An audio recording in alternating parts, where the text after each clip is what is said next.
Ce que j'aime avec l'argentique, au-delà de son histoire, sa pratique ou de son aspect physique, c'est bien évidemment son esthétique. L'esthétique de l'argentique, c'est quelque chose d'assez unique, quelque chose qui ne laisse pas indifférent. C'est quelque chose qu'aujourd'hui, même au numérique, on aime essayer de reproduire, que ce soit par les couleurs, par le grain, par la diffusion de la lumière. Bref, l'esthétique de l'argentique a un charme et c'est compliqué de trouver la recette pour retrouver cette esthétique. Et là, je parlais surtout de la photo, mais c'est d'autant plus vrai en vidéo. Il y a 2 semaines, comme beaucoup de gens, je suis allé voir Oppenheimer au cinéma, une première fois en pellicule, en 70 mm, et une seconde fois en technologie laser. Et il est vrai que j'ai préféré la version pellicule, quelque chose qui avait du contraste, quelque chose de texturé, de très organique, qui rajoutait un vrai feeling au film. Pour rappel, à la base, je suis issu d'une formation vidéo, c'est pourquoi cet exemple me touche d'autant plus. Et oui, moi aussi j'aimerais faire de la vidéo à l'argentique. Sauf que aujourd'hui, faire de la vidéo à l'argentique, c'est compliqué, mais c'est surtout très cher. Et pourtant, j'ai la chance d'être équipé du matériel et des consommables pour. Si je voulais, je pourrais faire une vidéo à l'argentique. Mais ça coûte pas seulement cher par le matériel et le consommable, ça coûte également cher par le scan et par le développement. Du coup, comme je le disais en début de vidéo, la solution la plus simple, entre guillemets, ça serait de donner un look argentique à des fichiers vidéo numériques. C'est pourquoi aujourd'hui, je vais vous parler du sponsor de cette vidéo qui n'est autre que Dehancer. Et oui, j'ai bien dit sponsor. Alors Dehancer, qu'est-ce que c'est? C'est un plugin d'étalonnage qui a la spécificité de simuler un grand choix d'émulsion argentique pour vos vidéos numériques. En plus de ça, le plugin vous laisse le contrôle total sur l'intégralité des paramètres qui font une pellicule. Dehancer est disponible sur la suite Adobe avec Premiere Pro, After Effects, Photoshop et Lightroom, mais également sur d'autres applications comme DaVinci Resolve de Blackmagic ou encore Capture One. Ils ont également lancé le plugin sur l'App Store d'Apple, mais n'ayant pas d'iPhone, je ne pourrais pas vous le montrer. Et de toute façon, aujourd'hui dans cette vidéo, on va se concentrer sur Premiere Pro. Alors oui, je sais, cette vidéo va un peu plus cibler les vidéastes que les photographes, exceptionnellement aujourd'hui, mais comme je vous l'ai dit, Dehancer est disponible sur Lightroom, sur Photoshop et sur Capture One, parce que le plugin vous permet également d'éditer vos photos numériques avec un look argentique, mais on va pas parler de ça aujourd'hui dans cette vidéo, parce que c'est pas ce que je fais et parce que ça ne m'intéresse pas.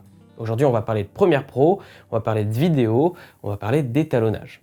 Je vous propose qu'on se retrouve sur mon PC pour qu'on regarde tout ça ensemble sur comment fonctionne le plugin. Nous voilà donc sur Premiere Pro et on va sans plus attendre voir à quoi ressemble le plugin, comment ce dernier fonctionne-t-il et comment on va pouvoir étalonner plus facilement nos plans avec celui-ci.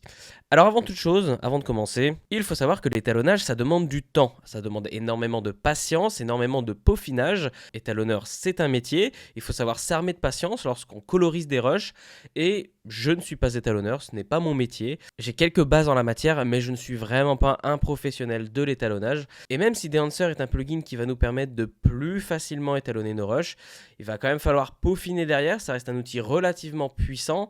Et donc, je me suis permis au préalable de faire quelques tests avec quelques rushs que j'ai tournés par-ci par-là. Donc, pour commencer, je me suis dit quoi de mieux que de commencer avec cette vidéo que vous êtes en train de regarder.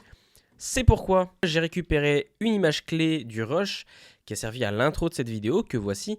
Et la première chose qui est censée vous frapper, c'est que c'est une image complètement grise. Il n'y a pas de contraste, il n'y a pas de couleur, elle est complètement plate. Et c'est normal puisqu'il s'agit d'un rush tourné en S-Log, en log de chez Sony en l'occurrence, en 422 10 bits. Ces informations, ce sont des informations logarithmiques qui sont normalement importantes pour l'étalonnage. Mais aujourd'hui dans cette vidéo, on ne va pas parler d'étalonnage classique, on ne va pas parler d'étalonnage avec un E majuscule. Si ça vous intéresse, il y a de très bonnes vidéos sur YouTube qui en parlent. Moi aujourd'hui, je vais tout simplement parler du plugin. On va pas parler de comment on expose correctement une vidéo tournée en log, comment on passe du log au Rec 709. C'est pas le but de cette vidéo. Et là, en disant ça, j'ai dû en perdre déjà quelques-uns. On va chercher dans notre barre d'effets Dehancer que voici. Et vous pouvez voir que, en vérité, je l'ai déjà glissé-déposé, mais je l'ai juste désactivé. Pourquoi? Parce que la vidéo elle a déjà été étalonnée. J'ai déjà passé du temps à travailler sur les couleurs. On va pas passer ensemble 40 minutes à essayer de trouver la couleur adéquate ou à retrouver la même couleur que ce que je voulais à la base. Et mon but c'est aussi de vous montrer que c'est pas juste un outil qu'on fait glisser-déposer et hop, comme par magie, on a une vidéo recolorisée. C'est pas le but. Moi je vais vous montrer qu'on a toute une palette d'effets pour passer d'une vidéo complètement grise comme là, à une vidéo recolorisée comme on veut, avec des effets, tout ça. Si je fais glisser-déposer par exemple sur ce rush, hop, voilà ce qui arrive. Ce qui n'a aucun rapport avec cette image-là, on est d'accord. Donc, comment on passe d'une image flat à une image brute avec des enhancers à une image recolorisée? Et bien pour ça, je vais désactiver celui-là, on a plein d'effets sur lesquels on peut jouer. Je vais déjà tous les ranger, voilà. On a plein d'effets sur lesquels on peut jouer pour arriver à ce résultat. La première chose à faire est assez importante, c'est d'entrer notre source vidéo.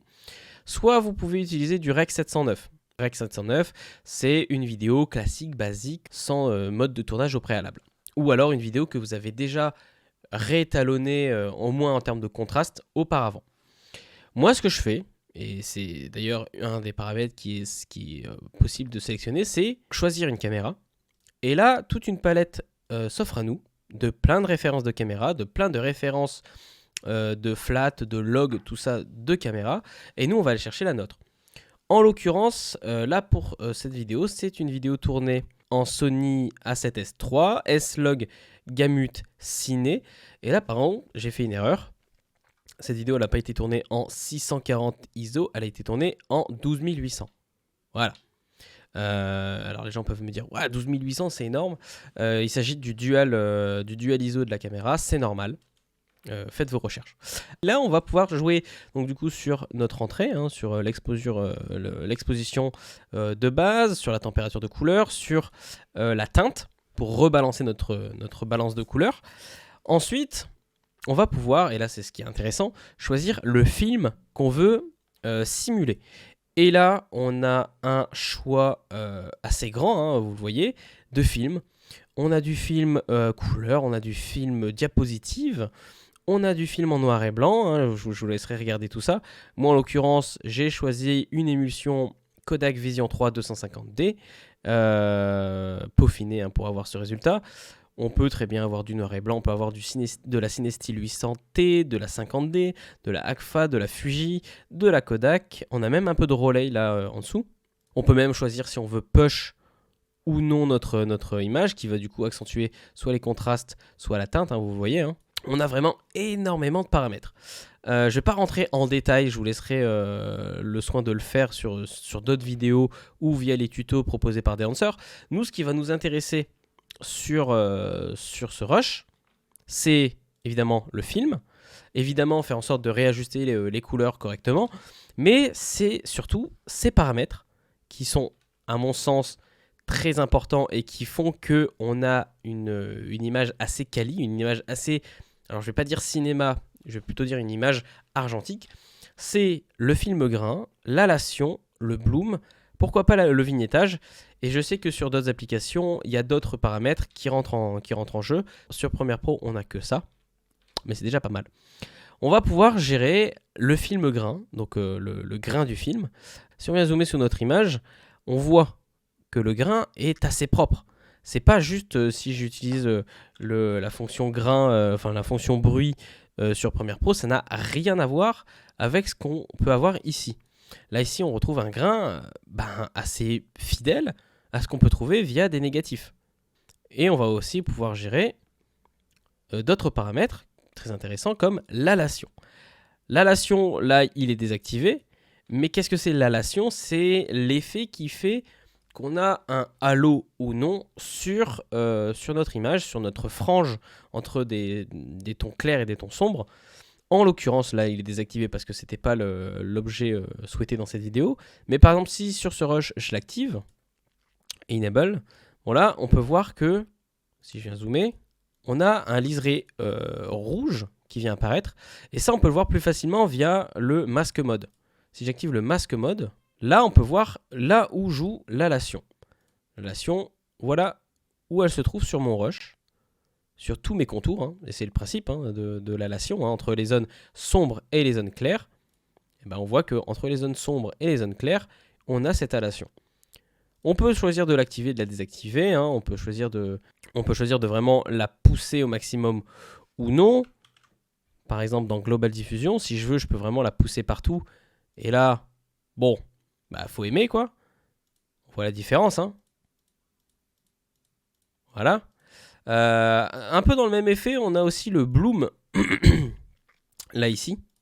Le bloom qui a un peu les mêmes modes, hein, si j'active. On voit que le bloom ici est bien plus discret et il s'active seulement sur le tour de mon cou, sur mon collier ici. Sur un peu mes contours ici. Et si je le désactive, on voit qu'il y a un effet de glow qui disparaît. Moi, sur ce rush, je l'aime bien. C'est pour ça que je l'ai laissé un peu. Ça donne une ambiance. Mais sur cette vidéo, sur ce rush-là, on s'en rend pas forcément bien compte. Pourquoi ? Bah parce que on n'est pas forcément sur des conditions qui font que on travaille beaucoup avec Dallation, on travaille beaucoup avec de Bloom. On est sur une situation assez classique. Ce plugin Dancer, il fonctionne relativement bien sur des effets de nuit, sur des effets de haute lumière, sur des effets un peu plus poussés, comme par exemple sur ces rushs. Et vous allez voir que j'ai fait en sorte d'avoir des scènes de jour, des scènes de nuit, des scènes en intérieur, en extérieur, pour pouvoir moduler mon étalonnage en fonction des scènes, pour avoir des scènes en noir et blanc, des scènes en couleur, des scènes avec de l'halation et de la bloom relativement poussées, des scènes où on est plus sur de l'étalonnage classique sans trop d'effets. Tout ça pour vous dire que Dancer est un plugin qui fonctionne relativement bien. Et en peaufinant relativement bien son étalonnage, on peut obtenir des résultats relativement convaincants. Enfin, du moins, je trouve. Comme je l'ai dit, je ne suis pas étalonneur. Et avoir ce genre de résultat à la main, enfin, sans ce plugin, c'est relativement compliqué. C'est très compliqué d'avoir ce genre de résultat si on passe pas par un plugin, si on passe pas par des luttes. C'est du temps de faire ça à la main. Là, je trouve que vraiment, on obtient des résultats quali, des résultats relativement rapides ou bien plus rapides que si on devait faire tout ça à la main. C'est pourquoi j'aime énormément ce plugin.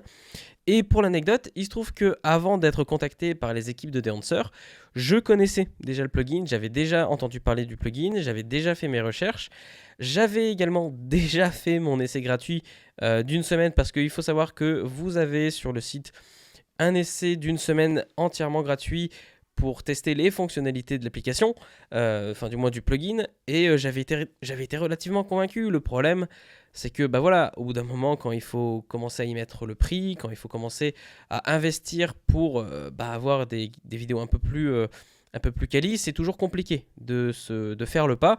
C'est pourquoi je suis très content que Dancer m'ait contacté pour pouvoir vous fournir cette vidéo et pour avoir justement des résultats qui, je l'espère dans mes prochaines vidéos, feront sens avec ce dont je parle, la photographie argentique. Encore merci à Dancer d'avoir sponsorisé cette vidéo. Pour ceux que ça intéresse, j'ai un code promo qui s'affiche juste ici, qui vous offre moins 10% sur l'intégralité de vos achats sur le site de Dancer et qui me reverse une partie en commission. Merci beaucoup d'avoir regardé cette vidéo. Je vous dis à bientôt pour de prochaines vidéos qui parlent de photos. Promis. Ciao.